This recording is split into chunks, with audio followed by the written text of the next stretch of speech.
In this conversation, I interview Omri Mor, the CEO of Routable. Routable has raised over $30 million, and we talked about Omri's journey through building the company and talking to over 300 people prior to building any product. We dove into why he did that, what that process was like. It took him 9 months. We talked about the business and growing a B2B business after his past experience in marketplaces. We discussed the current market, some strategies for building remote teams and maintaining great culture, and much more. Hope you enjoy this conversation. Here is Omri Mor. All right, Omri, I'm excited to go live with you and get to know you a little bit more. You're working at a pretty cool company, Routable. You've got a number of different startup experience stories under your belt. I know from listening to past conversations, you had worked in B2C and really wanted to move towards B2B. How do you sort of think about like if someone is debating this decision internally, they want to start a company, B2C, B2B, they're quite different experiences. I've started companies going both different paths. How do you sort of think through like maybe personality type compared to B2C versus B2B? Like how do you think Yeah. about that guidance? So for me, it's more about like the user and the problem. So, I mean, if I needed to go build like better toilets tomorrow, I'd do it if I found the passion and the need around it. Does that make sense? Um, I'd say regardless of the markets and the types of the users, the conversation is about who you want to serve and who do you want to wake up and like give 2000% of your energy to, right? So for me, like the shift was that I had experience in consumer, but I had also built a lot of internal tools, and had been sitting there on the finance and executive side. And I was like, man, this process is terrible. But prior to even like engaging in starting this company, I did 300 to 400 customer development interviews to validate if I give a shit enough about this market, right? And I do. It was one of those things like you meet enough people with a problem, you want to go solve it. And then you go validate, is the market big enough? And then is the market opportunity big enough to make money, right? Like, is there a willingness to pay? So for me, it's never about that. Now, once you decide, if you don't have the B2B experience, I think what's interesting there is it's a multiple champion, potentially multiple buyers. There's sales cycles, everything around that can take longer, right? And I think that building a team for B2B is different than building a team for consumer. So I don't know, like once you have decided who you want to build for, then the next question is like, what kind of business model and what kind of team you want to build for. And if you're aligned with that, I'd say then go for it. And it just might be that like, you're like, you know what? I found an awesome process, but my sales cycle is going to be 18 months and I'm going to hate that. And I don't want to build that. Right. Um, yeah, it's really interesting. I had this conversation actually last night where in reality, when you're building a consumer product, you're building it for single players, sometimes multiplayer, right? Gaming is an excellent example about this, but a lot of the time it's a single player mode with a single player focus. When you're building for B2B, the majority of the time you're taking a multiplayer, multi-departmental thing when you actually have to think about competing priorities of humans. And then you have to figure out of a giant supply chain, of steps, processes, internal things, where are you going to be really good at, which is really hard. I'll pause there. Yeah. Do you think the B2B, this is of course in generalities, but do you feel like B2B is better suited for people who have gone through the startup experience at least once, whereas B2C might be more, it's more obvious problems to solve, but maybe they're not necessarily problems. Like, is Facebook solving a problem per se? Not in like a B2B sense. Yeah, I get what you're saying. It's really interesting. I don't know that answer. Yeah. The reason I say that is because I've seen great folks that have worked at really good B2B companies leave and create their own B2B like startups. So they don't need their first startup experience to be something else. Um, the first startup that you'll build is going to be terrible to build anyways. It's going to be hard. It's going to be demoralizing. It's going to basically, uh, it's just going to be a mental challenge regardless of what you do. I don't know if the type of company will matter. I think it's more of the founder market fit. And the reason I say founder market fit rather than founder product fit is because sometimes your product will change from your initial vision. But if you care about the market, the people you serve, et cetera, then that's what you should really rely on. Otherwise, like my least favorite things is when people want to start companies without the dedication that will come with it. Because usually to build your vision, it will take 5 to 10 years for the initial vision. And then after that, you can do cool shit, Yeah. Yeah. Did you feel like in your experience, you developed a passion through those 300 interviews? Whereas in the beginning, maybe it was like, hey, this is kind of interesting, sort of. And then it became more of a emotional connection. Yeah. In the beginning, my co-founder and I just like shared a passion or a frustration for the processes that we've experienced previously. But that's not valid enough, in my opinion, to like go ask people for money or quit your job or tell your spouse that, like for us, it was like, hey, like we had just moved into an apartment. And 3 weeks later, I was like, hey, can we move to San Francisco to go do YC? And my wife was like, what? Like we just moved in, we just signed a lease, we have to break it. And I was like, yeah, there's a lot of risk that comes with starting companies.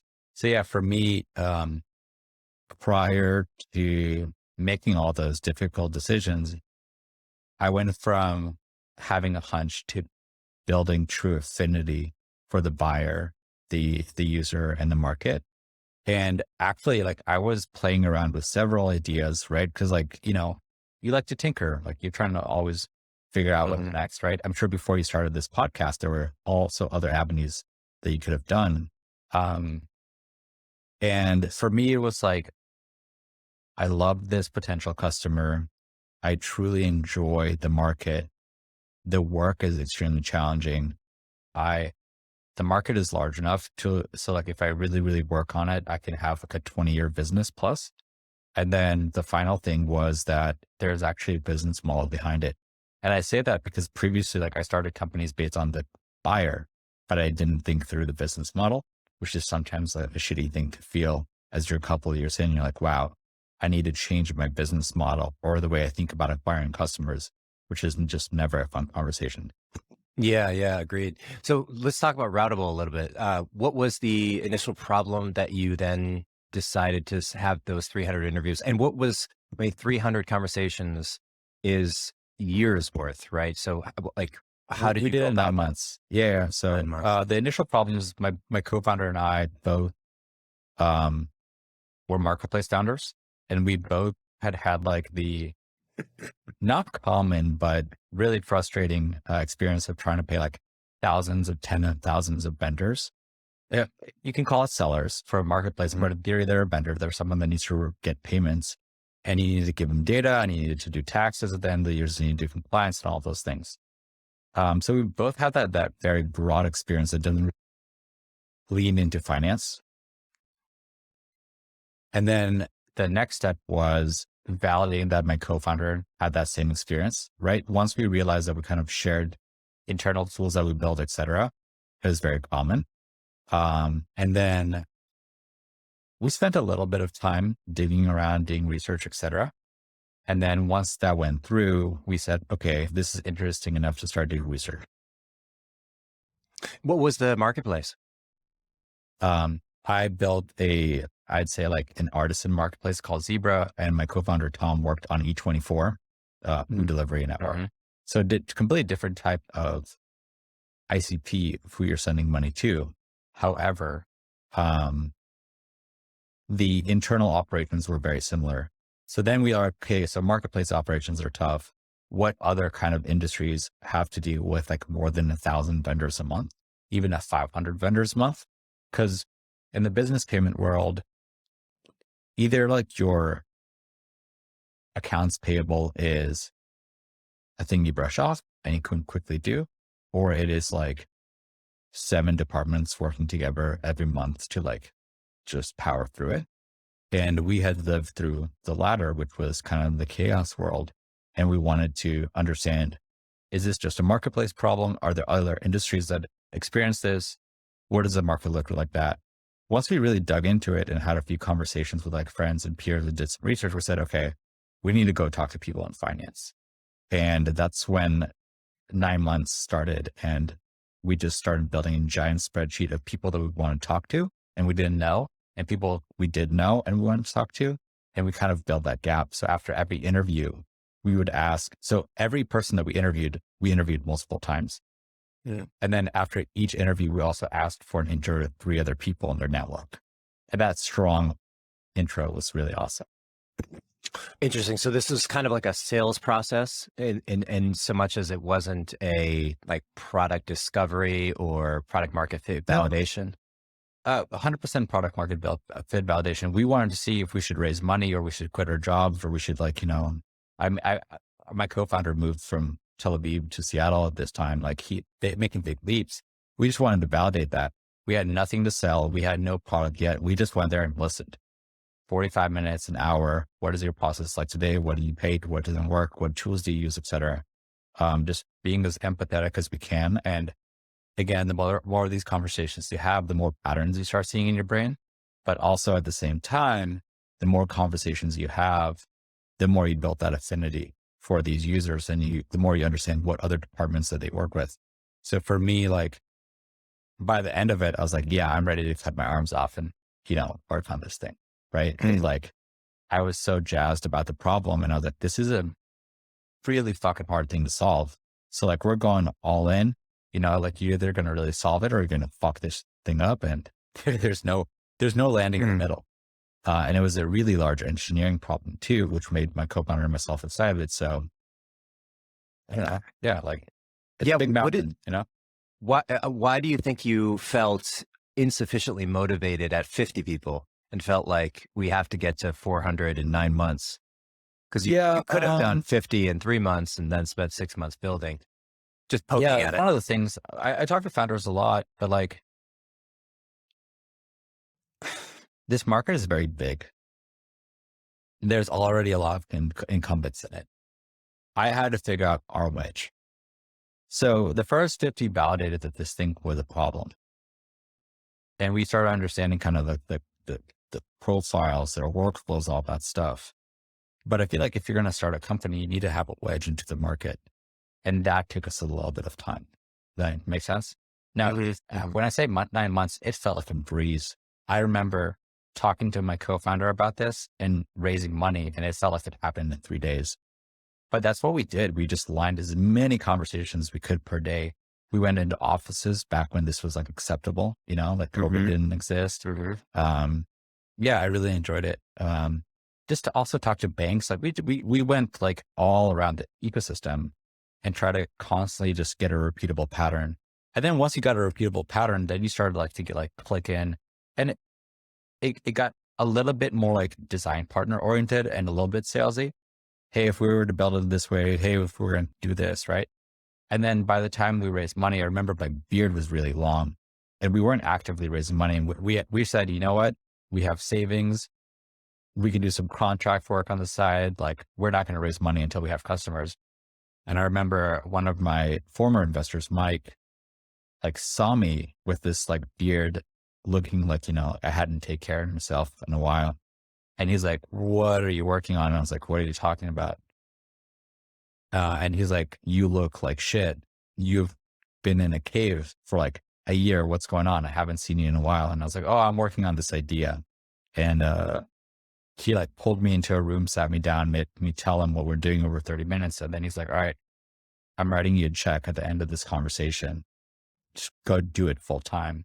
Like, don't have anything blocking you. And that was a really fun, so yeah, that's how do you feel like you, in hindsight, after meeting with him, you realized, hey, maybe we shouldn't be continuing to spend some percentage of our time contracting. This is just too important. Yeah, like it Yeah. was a nice kick in the ass, right? Like, Yeah, go totally. fucking do it. Like you validated enough. Like the risk is going to be the same moving forward. Yeah. So what was it specifically? So you're running a marketplace of artisans. People want to get paid same day. Was it specifically a payments play initially, or how do you sort of think through the product roadmap for Yeah. that So wedge? for us, it was the pain that we experienced between like engineering, finance, and operations. What I mean by that is like, from an engineering standpoint, like, for example, some people want checks, some people want wires, some Mm, people want like ACH, like some international payments. So like the broadness of what a payment can be for a recipient is big. Some people want PayPal payments, right? It's like you want to unblock folks as quickly as possible. So engineering, it was really interesting because like you don't want to build this in house. You don't want to take like, if you're building a marketplace, you want to get better at buyers and seller acquisition and retention. You don't want to build all these internal tools. There was a lot of internal engineering tools. Finance was like, how do we report this back to our accounting software? There was a lot of work there. mhm. Operations was like, you know, Johnny at name artisan company didn't receive their payment, but we showed that we did receive their payment, and you have customer support, like trying to grab data out of like shit that only finance has access to.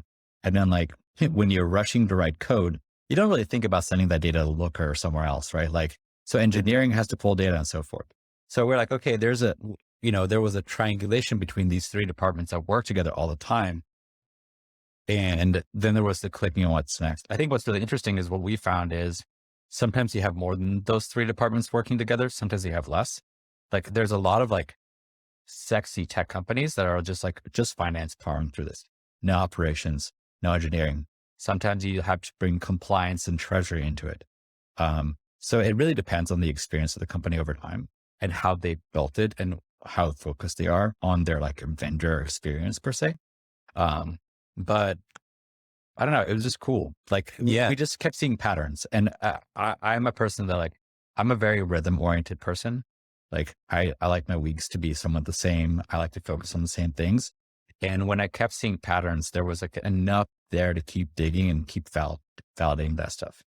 So it's kind of like engineering, ops, and finance. What is how the different marketplaces send out payments? I imagine early on, there's just a finance arm to it. You want to kind of have the manual custom process to be able to send people money through finance, which is, at some level, like you're not going to mess up all the payments if you have someone manually looking at them. Whereas once you engineer it, it just has to be right. There can't be, a bug there Yeah. that accidentally sends people payments early or something. So, That's the interesting thing there. Like, but for example, like we built this feature recently, our developer experience team built this feature for engineers to be able to talk to finance. But one of the like funniest things is like, let's say you want to book, let's say you're going to do a delivery, food delivery business. mhm. And you're like, you know what? You made $10,000 from selling pizzas. That's fine. And then we want to do a $500 bonus because you did X, Y, and Z, right? Like promotional things to get sellers engaged. This. You would book and finance the $10,000 one thing, and then a promotion is another thing. Knowing as an engineer how to book that to the accounting system is like virtually impossible. And the engineer needs IDs, which the finance team doesn't have. The ERPs and like accounting softwares don't expose those IDs. So we built this tool for a finance person to be like, I need you to book it to this.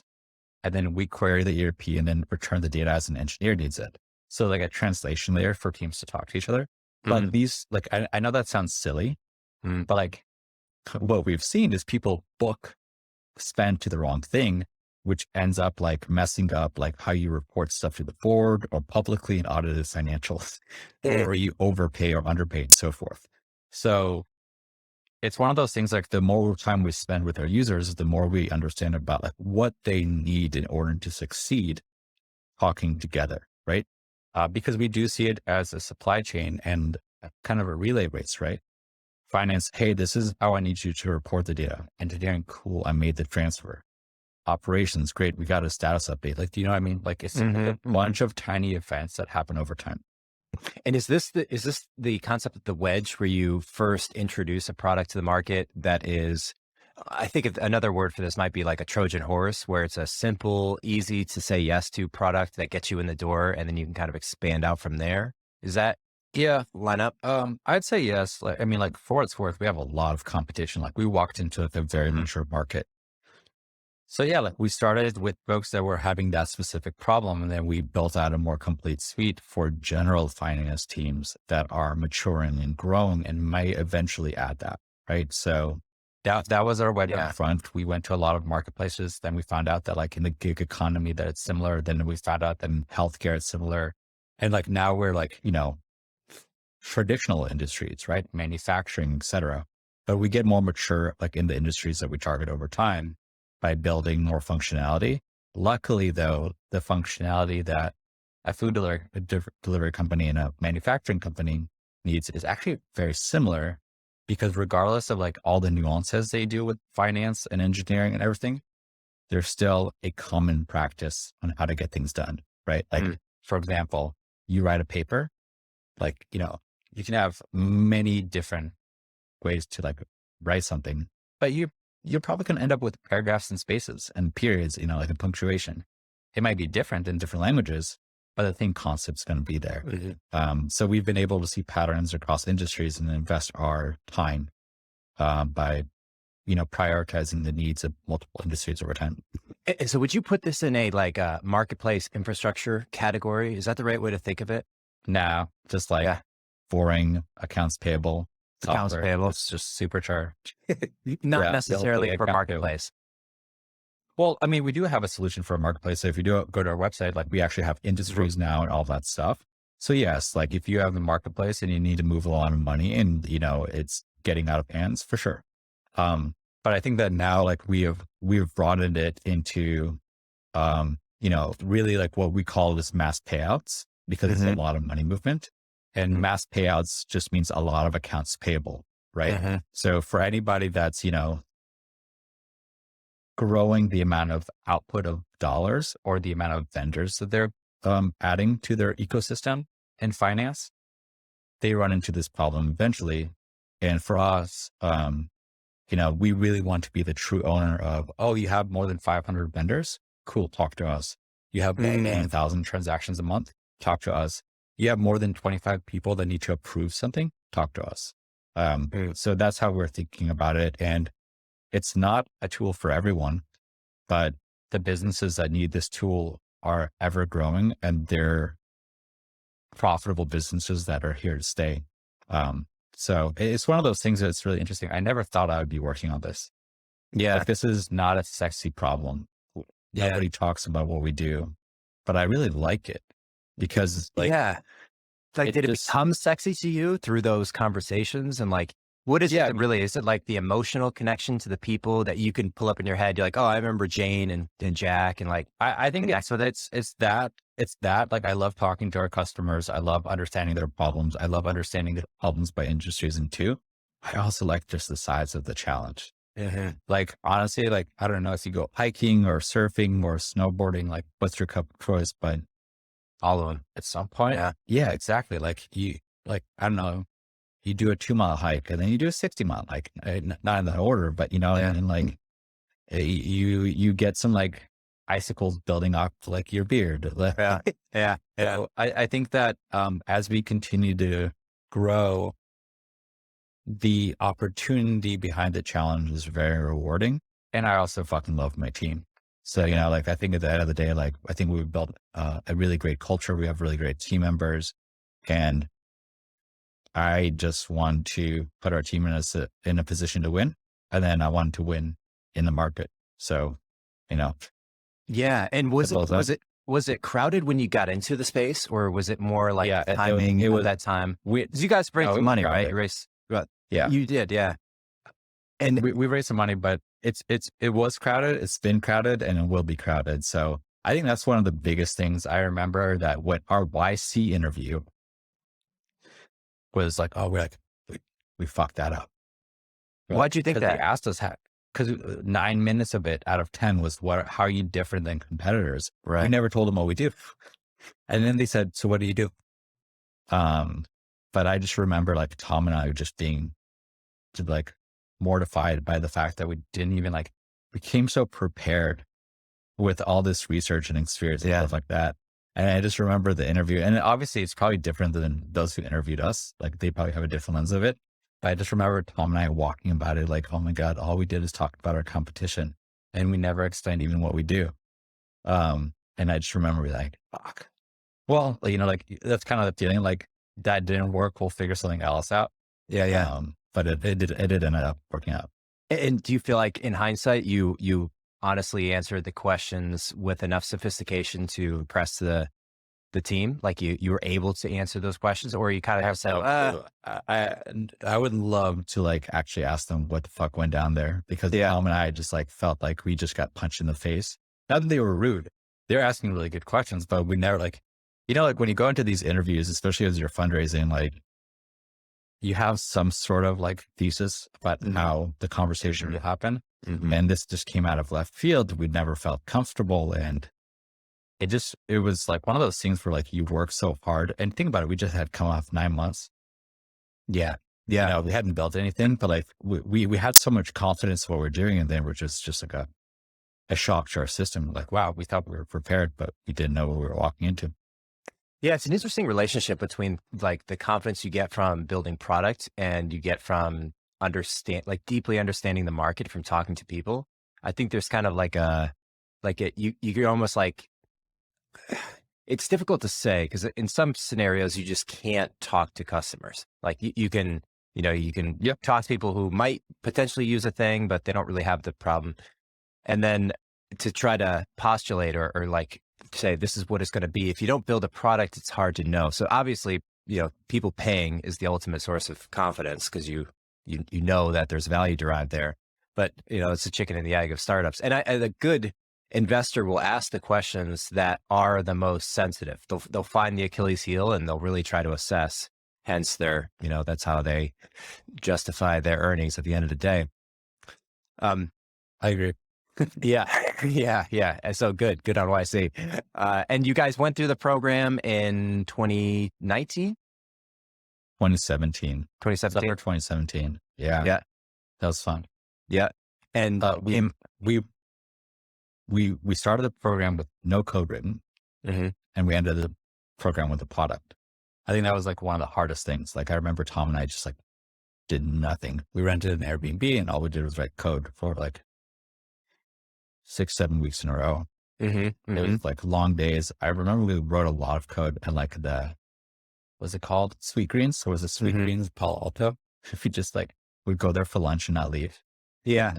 And where did you, so I know previously your first job was in marketing, you worked in business development and then founded a couple of companies. Where did you end up spending your time in a code editor, or was it more on like product side, or how did you find your lane?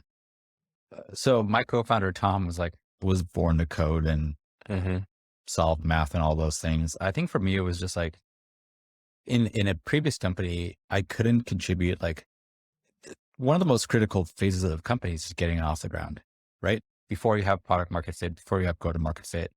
And I was very frustrated, like being an outsider. Like I did all the design work and did all the product work, but I was like, you know what? I actually wanted to contribute to getting this shit done. So for me, like one of the biggest things was I wanted to develop empathy with the people that were working hard to build the vision. And my requirement for building my companies became that I wanted to like have empathy for different employees that I will work with. And especially like, as you're just like, I don't know, when you're just 10 people or 5 people, et cetera, like you just don't want to be like, oh, that doesn't look good. That doesn't work well. You want to sweat equally. Which I believe, even if you don't write code, you do. But for me, it was just one of those things where I really wanted to invest there. So I took the challenge and I just learned. The wonderful thing is that we're at a point now these days where learning anything's almost available. I mean, there's still things that you need degrees for, right? Like you wouldn't let me like put you under like in an ER room, like you shouldn't, right? Because I have no idea what I'm doing there, but like to learn to code and to push yourself, that's very much available. To learn to cook, there's so many beautiful things that you can do. So I think that I'm very fortunate that like YouTube and so many tools out there are free. Um, and I always just encourage people to go learn shit they don't know because you never know what you might do with it. Yeah, no, there's almost a problem of just too much information and too many sources and the decision of where to And then invest your become time. stale. Yeah, they become Yeah. stale. And Well, also yeah. it's like, okay, you watch a YouTube video and then you watch this other course and it's like, there's some sort of patchwork there that is happening that just doesn't feel, in my experience, as ideal as like the concept of a curriculum where it's like, okay, we're going to do this for 13 weeks or whatever it is. So did you kind of sit next to Tom and look over his shoulder, or did you dive deep on a specific YouTube channel, or was there a place that comes to mind where you're like, this is where I learned how to get off the ground? So I spend that energy before working with Tom. So I feel like I came to the ecosystem more equipped to do so. But I think that working with Tom, like Tom is fantastic. The level there is really high. So for me, it was just about like, I think that working with Tom every day, whatever like I came into that partnership with, really push it forward. Interesting. And let's take a step back and look at like the high level market. So we're recording now, 2nd of November, 2022. The market is kind of like a really kind of like a tentative place right now, I'd say. Like tech has certainly changed dramatically after COVID. It seems like there's a massive push towards globalization and through remote work. People are raising money easily and probably by default remotely. Does that, like maybe just speaking about that for a minute, has that changed how you think about growing the business? Or if you were to start today from scratch, would there be a different tactical strategy you'd have given like the fact that it's not all located in the Valley anymore and that it's really a global workforce? And yeah. No, I don't know. Like every year there's something. Great Mhm. businesses were started during COVID. Great businesses were started in 2008. Like if you want to go build a business, just go do it. I do think that like remote work, the one benefit is we've been remote from the start and it allows us to just hire the best people regardless of where they are. I do really like that. My previous two companies were in person. So that was like, it was a huge learning experience for me. I think that in order to do remote really well, you have to constantly invest in that, which is, I would say, a lot harder than I expected. Um, but I don't know, like it's always going to be hard to build a business. It's always going to be hard to raise money regardless of the market. So, How do you and, invest and, in and remote you work? know what, like, just one quick Yeah, comment, like the first 18 months of a company is just like, you're like trying it out. You're like, you have paper airplane and you're like, oh my God, will it like just like nosedive, right? Like, so it's never a bad time to start anything, in my opinion. Like you shouldn't wait. You should just go for it. How do you invest in remote work? You rate management, What does that mean? making that like, wow. Yeah. We constantly invest. Like, I mean, like, first of all, you've got to hire amazing people, but we invest in like learning and development, building programs, building like online trainings. Like sounds very boring, but like doing sessions together, having conversations monthly about what we can do, hiring a great people operations team that wants to make remote work great. Like I remember like, I don't know if we talked recently, but they were surprised by like how much of a production our all hands is every week. It is. It is our time to communicate with all of our people, right? Um, And this is a small this is a Zoom call with everyone, and that's a one-way conversation for how long do these last, and what's the general structure that you? so they're an hour. We Mhm. typically go a little bit under, but like for example, like next Friday, we're all making jam together. There's not going to be an all hands. Like the all hands is like we're shipping kits to make jam together. Literally Like, jam, like jelly and jam. jam. Oh, Yeah. yeah. Right. So like sometimes you got to do something serious, sometimes you don't. Yeah. But like, for example, we always start our all hands like the first 10 minutes with a silly question. Like, for example, like what was your most embarrassing Halloween costume recently? Right. Mhm. And then we do it. We go into like random breakout rooms, try to just to get to know each other better. So it's not just about that. Like, but it's not just one way conversation. We have like, I think like on average, like probably between 5 to 10 people speaking, like departments and so forth. I actually think the less that I speak, the better the company does because you want owners and accountability and pride to come through different departments. So Totally agree.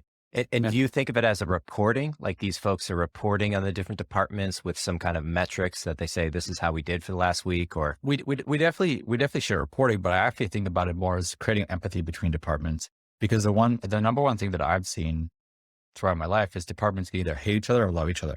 Mm. And if you can do anything to strengthen the bonds between departments, it's going to make your business operate better.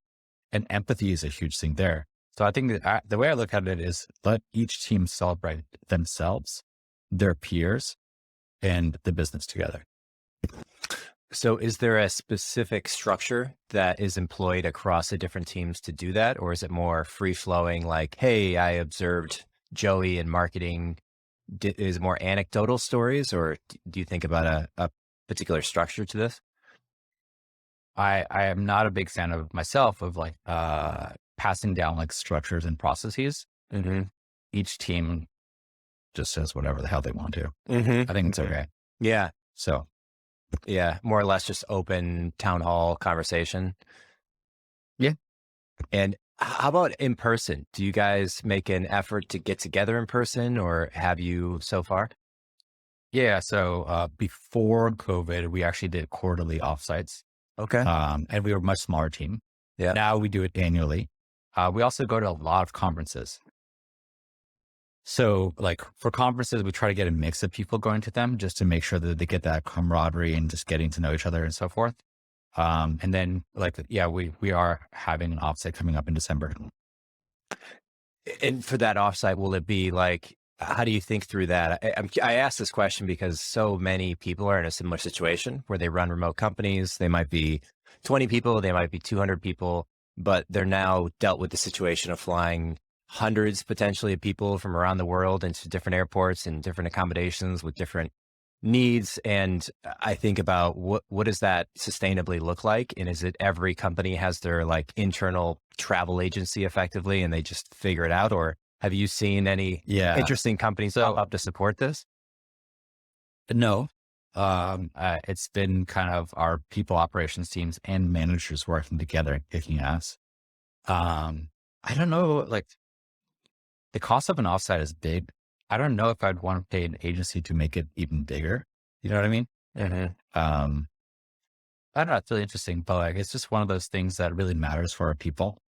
And every time that we can like devote budget to that, we will. Yeah. Yeah. I would think of it less about the coordination effort. I mean, you could do that internally and it's just a cost internally for a company, or you can have it be outside managed. I don't know that there's much innovation there. It seems like the place for innovation would be on the actual accommodations themselves.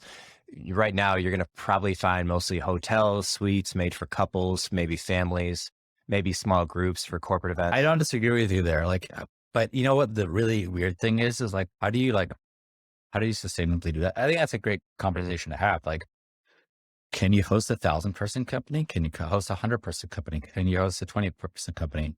Like Airbnb has been our mode the longest. Like Yeah. you can get enough people through multiple houses Yeah. and then you can find Yeah. activities that you can do like, but I don't know. It's just really interesting. Like as every year we grow and this problem gets harder and more fun. And a lot of the cool thing is we let our team get involved in the decision making around how to do this. Yeah. Like, I don't know. Again, like if it was rigid, it wouldn't be fun. So Yeah. Yeah. yeah.